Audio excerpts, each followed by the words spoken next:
Welcome to our channel.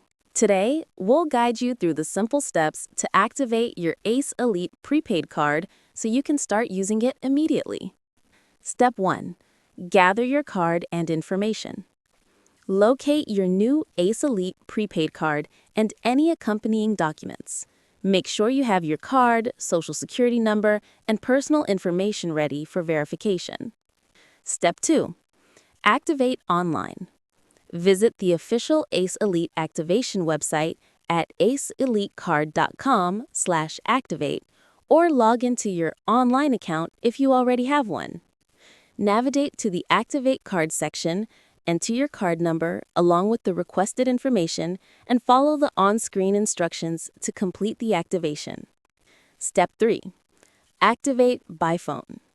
Alternatively, you can activate your card by calling the customer service number listed on the sticker attached to your card or on the back of the card. Follow the automated prompts and provide your card details and any required personal information.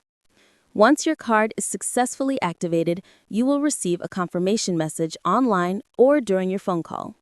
Your ACE Elite Prepaid Card is now ready to use for purchases, online transactions, and ATM withdrawals. Don't forget to subscribe to our channel and give this video a thumbs up for more helpful tips.